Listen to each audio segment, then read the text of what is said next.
आसान है क्या पीसीटी का फैन होके बेखु क्या बनाते। Boom boom Glenn Phillips. Phillips भाई ने ऐसी की तैसी कर दी पाकिस्तान क्रिकेट टीम की। और देखो, मैं ये नहीं बोलूंगा कि पाकिस्तान ने की कोई कहीं ना कहीं गलती थी। पाकिस्तान ने बहुत अच्छा खेला, रन्स भी बिल्कुल ठीक थे। मैंने जो पोस्ट डाला था कि 280 290 या फिर 300 भी हो जाए बहुत अच्छी बात हो जाएगी। अगर 300 भी हो जाएगा, 270 280 भी बहुत सही है। और पाकिस्तान ने वो कर दिया था, जैसे तैसे विकेटें गंवाई, थैंक्स टू फ़खर जमान की सेंचुरी। नहीं तो फिर वो 270 भी बहुत मुश्किलों से बनते। एंड थैंक्स टू रिजवान की थोड़ी बहुत जिन्होंने रन्स बनाए, फ़खर जमान के साथ पार्टनरशिप करी। उसका सलमान अली आगा बेहतरीन मिड, हमें एक मिड बैटर मिल गया है सलमान अली अगर। आई थिंक बहुत ही अच्छे और क्रूशल मोमेंट में मिल गया है, क्योंकि वर्ल्ड कप आने वाला है। और हमें अगर शादाब खान और सलमान अली अगर साथ खेलते हैं वर्ल्ड कप के अंदर, तो वो जो मिड की जो पार्टनरशिप है ना, वो गेम चेंजर होगी हमारे लिए। ठीक है, तो रन्स काफ़ी सही बना लिए थे पाकिस्तान ने। उसके बाद फिर अगर बॉलिंग में आए तो बॉलिंग में भी डामल डोर था। लेकिन जैसे मैंने 30 ओवर निकाल के जब मैंने टीवी ऑन किया और मैंने देखा कि भाई 5 आउट हो चुके हैं न्यूजीलैंड के, तो मैंने कहा सही जा रहे हैं यार। लेकिन जब वो रना बॉल का सीन हो गया ना, वो रन बॉल का सीन इसलिए हुआ क्योंकि उनके जो स्टार्टिंग के ओपनर्स थे, स्पेशली केन विलियमसन की 50, डेवन कॉनवे की 50, आई थिंक वो उनके लिए एक बहुत बड़ा सपोर्ट था। और यहाँ पर ये वाली बात ज़रूर आ जाती है, जब मैंने ओडीआई सेकंड ओडीआई के मैच रिव्यू में बोला था कि वैन योर ओपनर्स परफॉर्म, एक बैलेंस मिल जाता है रन स्कोर में। देन फिर आपके जो तीसरे चौथे पे आने वाले जो बैटर्स हैं उनको सपोर्ट मिल जाता है, फिर वो आराम से खेलते हैं, अपनी आराम से जो है 50 या सेंचुरी करने की करते हैं। और इसी वजह से वो आज फ़खर जमान ने खेला। हम लोग अगर फ़खर जमान नहीं खेलता, हम लोग घंटा नहीं बना पाते 280, हम लोग 220 230 बना लेते, बहुत बड़ी बात थी अगर फ़खर जमान की सेंचुरी नहीं होती। फ़खर जमान खेला, सपोर्ट मिला, 280 का टोटल हुआ। आई विश के 300 होता, मज़ा आता गेम आखिर के ओवर में जो फंस गया था। थैंक्स टू नवाज ने सेंटर को आउट कर दिया, वो एक गेम चेंजर था। लेकिन रन्स थे नहीं, बॉलें ज़्यादा थी, रन्स थे नहीं। और ग्लेन फिलिप्स, देखो जब ऐसे मैचेस होते हैं ना, जब एक बंदा खड़े होकर पूरा मैच फिनिश करता है, वही चीज़ हुई थी जो T20 वर्ल्ड कप के अंदर विराट कोहली ने करा था और वाड़ मार दी थी हमारी। और वही ग्लेन फिलिप्स ने करा। ग्लेन फिलिप्स खड़ा होकर उसने वाड़ मार दी, 63 42, strike rate 200। Unbelievably amazing batting. अगर कोई बैटर ऐसी बैटिंग करता है, कोई बैट्समैन ऐसी बैटिंग करता है, तो आप ना उसमें आपकी बॉलिंग की गलती होती है, ना उसमें आपकी जो है फील्डिंग की गलती, और ना ही आपका, बल्कि फील्डिंग की तो गलती थी ना, वो कैच छोड़ दिया था रिजवान ने। अब देखो, कैचेस विन मैचेस कहते तो हैं, लेकिन to be honest with you, मैं ये सोचता हूँ कि बिल्कुल भी चांस देने का ही नहीं है सामने वाली टीम को। तो इसी वजह से मैंने बोला था कि अगर 280 या फिर 300 तक बन जाते तो बहुत बड़ा होता। तो अगर 300 रन होते तो वो एक्स्ट्रा 10-20 रन हो जाते, और ग्लेन फिलिप्स को शायद हम निकाल लेते आफ्टर सेंटर, क्योंकि जब मैच फंस जाता है, बड़े हिट्स पे आप जाते हो, फील्ड पीछे होती है, तो कैचेस विन मैचेस का दोबारा चांस मिलता है आपको। एंड आई विश उसमें फिर ग्लेन फिलिप्स शायद आउट हो जाता, फिर वो मैच फंस जाता और पाकिस्तान जीत जाता। लेकिन कहीं ना कहीं आई डोंट थिंक कि इसमें किसी के पाकिस्तान की बॉलिंग की गलती है, पाकिस्तान की बैटिंग की गलती है। रन्स बिल्कुल सही बनाए, बॉलिंग ओकेइश थी, ठीक है, not too good then previous ODIs, लेकिन ओकेइश थी। लेकिन वो बात है ना कि एक प्लेयर आके आपकी वाट मार देता है, तो बस वही हुआ।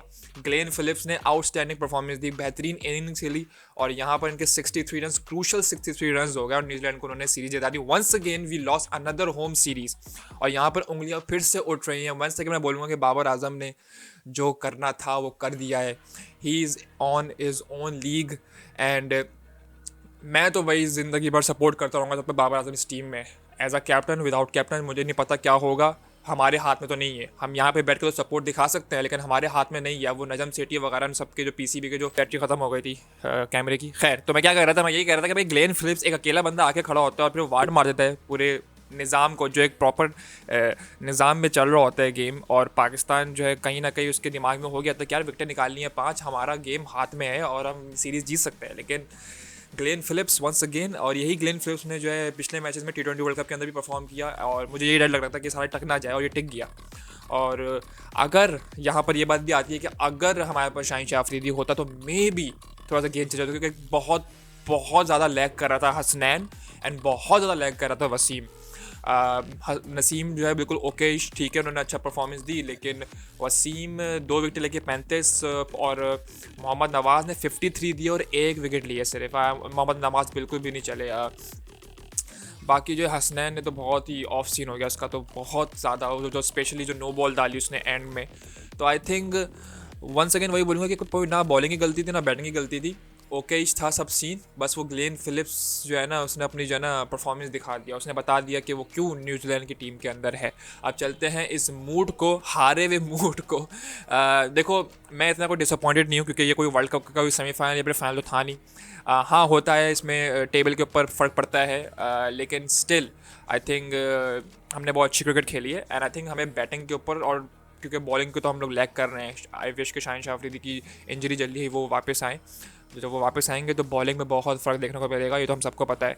और शादाब खान भी वापस आएगा तो बॉलिंग में भी बहुत फ़र्क पड़ता है एंड बैटिंग में थोड़ी सी तगड़ी हमने सीन करना पड़ेगा। आई थिंक 310 320 होते हैं ना तो ईजी विन था हमारे लिए, हम लोग फंसा लेते मैच आखिर में। चलिए जी मीम्स देखते हैं अब। Just because I am mad doesn't mean I stop caring. Yep, no problem Bobby, we are with you always, हमेशा ज़िंदगी। Responsible captain Babar, young classy Babar, out of contact me.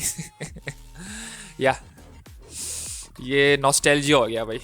Young classy Babar is unbelievably amazing, लेकिन responsible captain Babar भी अच्छा है। थोड़ी सी और मेहनत करनी पड़ेगी क्योंकि वो कैप्टनसी का बोझ भी आ गया है बैटिंग और फील्डिंग के साथ साथ। कैच क्या होता है भाई, स्माइल करना है तो बताओ। ऋषि काश तुम कैच पकड़ लेते तो मैच टर्न हो जाता वहाँ पे। कोई बात नहीं, होता है होता है, खेल है, हार जीत होती है। Sorry for drop the most important catch of the match, check out the smile. तो अब मुझे ये मीम समझ में नहीं आ रही, क्या ये टोंट मारा है रिजवान को या फिर इन्होंने सिंपैथी हासिल करी रिजवान के लिए, जो भी है कोई बात नहीं, होता है। 2 रन आउट 1 कैच भाई, सब्स्टिट्यूट है तू। PCT fans, Henry Nicholls. जो बात है यार, सब्स्टिट्यूट ने भाई 2 रन आउट किए और 1 कैच पकड़ा, बहुत ही क्रूशल। हेनरी निकोलस, क्या आपको पर्ची दी थी खिलाफ हमारे? Every masterpiece has a cheap copy. 9 बॉलें खेल के विराट कोहली ने 4 रन बनाए और बेहतरीन बॉलिंग कराई थी श्रीलंकन बॉलर ने, क्या बोल्ड मारा था विराट कोहली को। लेकिन प्रीवियस मैच में उन्होंने सेंचुरी भी स्कोर करी थी and then Babar Azam once again. देखो मैं वही बोलूँगा, वही बात रिपीट करूँगा कि they are on their own league. अगर आपको लग रहा है कि ये बड़ी इनिंग्स खेल के मैच विनिंग परफॉर्मेंस देंगे तो नहीं होगा ये सब। ये जब होगा जब वर्ल्ड कप का सेमीफाइनल होगा ना और इंडिया वर्सेस पाकिस्तान होगा, तब होगा ये। और better than Fakhar could never, Fakhar Zaman 100, जो बात है भाई। और मैंने पोस्ट डाला था इसके अंदर कि फकर जमान सेंचुरी लोडिंग, और मुझे जो है लोग जो है शक करते हैं भाई भाई भाई की नॉलेज देखिए आपने। 1 घंटा पहले हमने प्रिडिक्ट कर लिया था कि फ़कर ज़मान की सेंचुरी होगी और फ़कर ज़मान की सेंचुरी हुई। क्या भाई फिर वही फाइनल में हार जाना। मैं वही बात रिपीट करूंगा कि ऐसा क्यों होता है कि हर सीरीज़ में भी 3 मैचेस होते हैं, स्पेशली T20 एंड ODI। पहला तुम जीतो, दूसरा हम हार जाएंगे और तीसरा दोबारा हम हार जाएंगे। Home series loss once again, disappointed, heart broke, लेकिन हार जीत होती है, खेल का हिस्सा है। सर पे ताली नहीं करना हमने क्रिकेट को, ठीक है? ओके जी। क्या मतलब ट्रॉफी लेने के लिए सीरीज जीतना है, 60 की एवरेज पर ट्रॉफी नहीं मिलती। Hurts, this type of memes hurts as a Babar fan. कोई बात नहीं, हम आपसे मुलाकात करेंगे जब बाबर भाई 150 या 200 मारेंगे ना, फिर हम जब आप मुलाकात करेंगे, या फिर जब वर्ल्ड कप में अच्छी परफॉर्मेंस देंगे और अच्छे मैचेस जीत और हम इंडिया को हराएंगे, तब हम आपसे मुलाकात करेंगे। घर आई हुई टीम रिजवान एंड को बाबर को खाली हाथ नहीं जाने देता, बस इसी बात का घमंड है।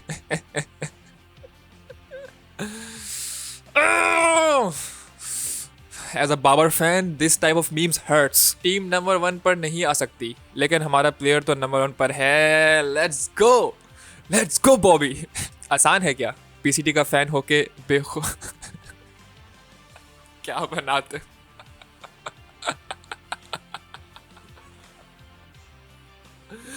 To good, I love this meme man. PCT का फैन होकर खुश रहना आसान है क्या? नहीं भाई, ये एक तरफा प्यार है। अच्छा, बाबर आलम का जो फैंस है ना, ये वो भी एक तरफा प्यार है। क्या खत्म हो गया बे यार? थोड़ी सी और होती ना मजा आता। खैर, alright guys, this is the episode of the third ODI T20 बोल रहा था, third ODI of Pakistan versus New Zealand ODI series. Unfortunately we loss once again, home series loss. I wish come T20। By the way 5 T20 है यार, हमें तो लग रहा था 3 T20 है, 5 T20s, मज़ा आएगा। तो 5 T20 सीरीज अपकमिंग है एंड आई एम एक्साइटेड, क्योंकि T20s में हम सबको पता है कि हमारा जो हाथ में वो काफ़ी स्ट्रॉन्ग है एंड आई विश तगड़ी बैटिंग हो और अच्छी टीम सेलेक्ट करें और वो गलतियां ना करें जो हमने ODI सीरीज़ में करी थी, specially catches win matches. Okay जी, मिलता हूँ आपसे अगली वीडियो, अपना ख्याल रखिएगा, अल्लाह हाफिज़।